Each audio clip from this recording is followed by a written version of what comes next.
It is my pleasure to welcome to a special conversation on VLGA Connect today, Shane Lucas, the CEO of the Victorian Responsible Gambling Foundation. Shane, welcome to the program.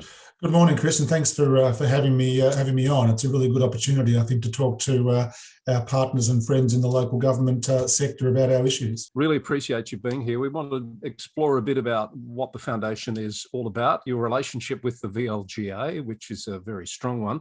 But I guess first off, I wouldn't mind just hearing your thoughts on the current commission into the casino, because you've been involved in that process, I gather.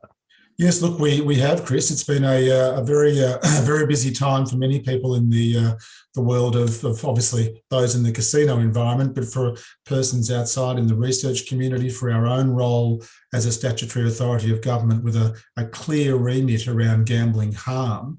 It's been a really good opportunity to talk to the Royal Commission about gambling harm, about what gambling harm looks like, to try and change the paradigm a little bit about how people think about the costs and the benefits of gambling activity, and also responsible gambling, which is a name or words that are embedded in the title of my own organisation. But we would really like to have a different conversation with the community about what we understand responsibility to be. Because at the foundation, we take a public health approach to gambling harm, and really want to try and elevate that notion of responsibility from not just being about the individual, but to looking at the places in which gambling is delivered and the products that are in front of people, because the research is really clear. Some products are inherently potentially more dangerous and addictive than others. So look, it's been a wonderful opportunity. The Commissioner clearly interprets one of his terms of reference is to look at the public interest in terms of whether Crown Resorts should continue to operate a licence in Victoria. He, as Commissioner, has interpreted public interest to very much include what is this provider doing about gambling harm, and is it doing enough? And what's the research? And we've been able to hopefully assist the Commission with providing him with a really good sense of the evidence base. So you were indicating to me before we started recording that you weren't sure how open that process was going to be to your input, but I gather you've been pleasantly surprised. Look, we have. I think when we first saw the terms of reference, it was very focused on the issues that had come out of the Bergen report in New South Wales, which was obviously around accusations of criminality, money laundering, etc., various other activities that had been conducted in the casino. And whilst that's still also been very much a focus of Mr. Finkelstein's considerations, he really wanted to have a conversation about harm from gambling, problem gambling, gambling addiction. And he made that very clear, I think, in his first public statements the day or so after the Commission opened.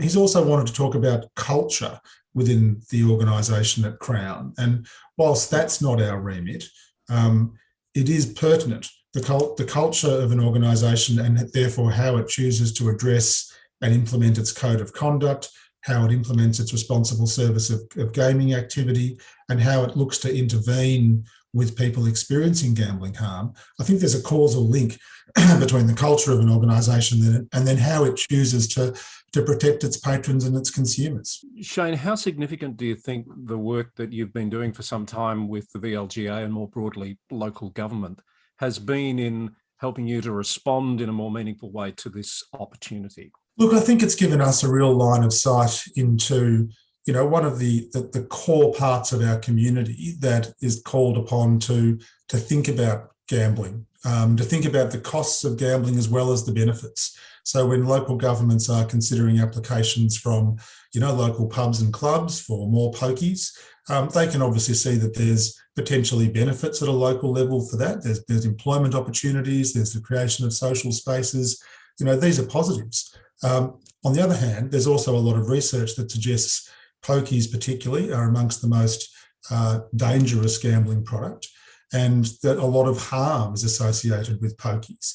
And especially when those pokies are potentially going into LGAs, which are, a little lower on the CIFA index, or in peri-urban areas without other resources necessarily and activities around them, there's definitely some very strong evidence about harm associated. So for us, through the partnership with the VLGA, we've been able to address one of our core legislative remits, which is to provide information to the community about gambling harm and to support community discussions with the Victorian Commission for Gambling and Liquor Regulation. So it's a really important partnership for us, which we've now had in place, I think, since about 2017 and is currently funded out to the middle of 2023. What's your observation of how local government has, I guess, how its response to these issues has changed over time? Because my sense, it's become a much more mature conversation in recent years. Look, I think that's probably a fair assessment. I mean, a lot of the driver for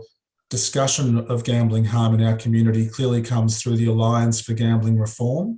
And they're a very different organisation to us. They're a non-government organisation. They've probably got a stronger view about whether gambling is good or bad. We don't really take a view about gambling being good or bad. We take a view about the harm that can be associated with gambling and how to best address that. But obviously the Alliance has been funded and grown on the support of local governments over a number of years. So that's been, I think, a core of driving that conversation probably over a couple of decades. But I do think in more recent time, there's a growing level of sophistication about understanding how can you address these matters appropriately through the commission process, through the application process for new machines. And again, how do you get the balance right between the economic development opportunities that new venues can provide in a community versus the potential harm that can come from those same venues? We're at that time in the political cycle or the electoral cycle, for is probably a better way of putting it, for councils where they're developing their public health plans alongside their council plans. Do you see councils taking the opportunity to address these issues that you're talking about in a new and perhaps more focused way this time around? Look, I think increasingly so. And we've worked closely with a number of councils through the VLGA in the development of public health and wellbeing plans that do incorporate an understanding of harm from gambling and all the associated comorbidities that so frequently sit with harm from gambling, such as mental health, alcohol and drug addiction, family violence, social isolation. I mean, these things are so frequently bounded up together. I think there's probably now maybe 25 or more councils that do have a specific discussion of harm from gambling in their public health and wellbeing plan. In the most recent state government public health and wellbeing plan, we managed to get gambling in there, Chris. We don't quite have it in there as much as we'd like, and we'll continue to have that conversation at the state level as well. Don't really have the Department of Health also understand if you're talking about wellbeing, talking about public health, you need to see gambling harm through a public health lens. I think you're also taking a particular look at growth areas and how they're responding to these issues. That must be a challenging space to keep up with, as typically the growth of infrastructure, services lags the growth of population, etc. And of course, you've got this issue sitting off to the side. How are you dealing with that? Well, look, we certainly give a lot of information to the Victorian Commission for Gambling and Liquor Regulation when they're looking at new applications within those peri-urban areas, because clearly the losses in places like Whittlesea, in places like Hume, in places like Brimbank, they're very significant at a statewide level. So, something's happening there, Chris, I would argue. And I think a bit of that is about the lack of other resources and activities and things for people to frankly do sometimes in those spaces. And one of the programs we've rolled out over the last few years that started in Moreland and Darebin but has escalated outside of that is Libraries After Dark, which, a very simple idea, provide another alternative, provide another social space, especially for older people or isolated people, so that they have somewhere to go that's not the pokies venue. But palpably, I think, as you point out, where services sometimes lag in these outer urban areas and social isolation then particularly becomes a problem, a pokies venue is a place to go. And I never underestimate, even whilst I think the evidence is clear that a lot of harm comes from pokies in those venues, there's also a lot of social interaction that's really important to people. And we saw through the pandemic last year, shutting those venues overnight for 8 months might have had some positives for some people. They couldn't go into the venue and gamble. probably had some real negatives for them also in increasing their sense of social isolation. We should talk about the recent VAGO audit. I know that you've accepted all of the recommendations. What's your take on the learnings that came from that process for you? Look, I think whenever an auditor knocks on your door, you start to get a little anxious, Chris, in any government agency. As you say, we've accepted all 8 of those recommendations. We think probably 3 or 4 of those recommendations were things, frankly, that we knew and that we were able to spend the audit process ended up being about 6 months longer because of the pandemic. Yeah. And that in many respects was a real unintentional positive, because it meant we were able to build a really good relationship with the auditors, talk to them about the things that we understood we needed to do, like the development of an outcomes framework, so we can describe the outcomes of our work and not just the throughputs, which is always a challenge in a government agency. A really good recommendation there about encouraging the Department of Health, the Department of Families, something else and Housing, never quite remember that new acronym, and the Department of Justice and Community Safety to work with the foundation to get better integration, better data sharing.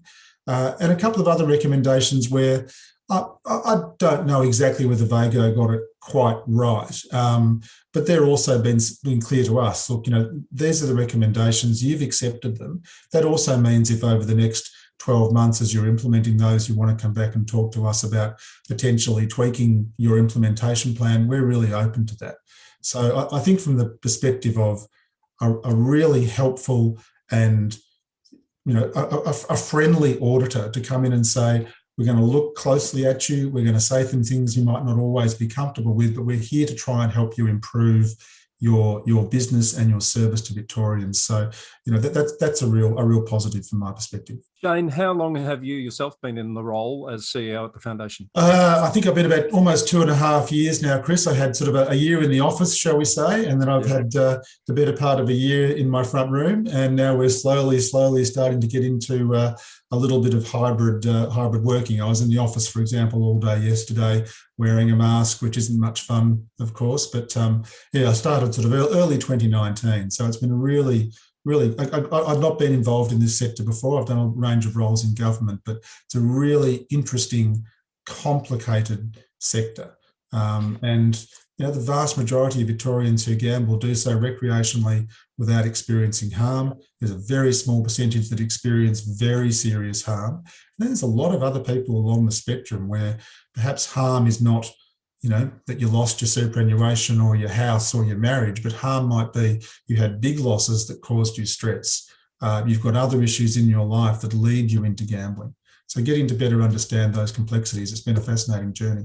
And it seems to me a big challenge you've taken on. So I wonder, when you have a moment to stop and consider where you've come in the last couple of years, do you feel like you're making progress? Look, I do, to be honest. I think, as we discussed at the top, I think the Royal Commission into the casino operator is a really great opportunity for us to work with the Commission to, as I said, try and change people's understanding of what harm from gambling can look like, get people to better understand that spectrum of harms that exists, we believe, and the research is quite clear that demonstrates. I do think also in the discussions we have with children through our Love the Game sporting program, where we get these fantastic AFL identities and others and community sports people to talk about the dangers of sports betting and to get away from gambling revenue. So most recently, Melbourne Football Club announced they're one of our partners. They're getting out of gaming for good. These send strong messages into the community that actually, sport, betting, gambling, these things should not be naturally associated.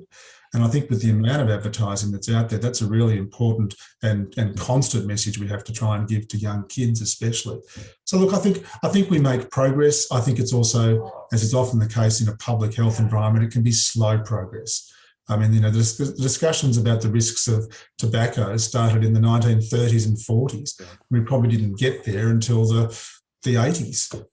So I think we're on a long journey. Good comparison. Shane, thank you. Congratulations on the work you do. I know it's highly valued, the relationship between your foundation and the VLGA as well. And thank you for your time on the program today. Thanks, Chris. Really appreciate the opportunity to talk. Shane Lucas with us. Shane is the CEO of the Victorian Responsible Gambling Foundation, our guest today on a special edition of VLGA Connect.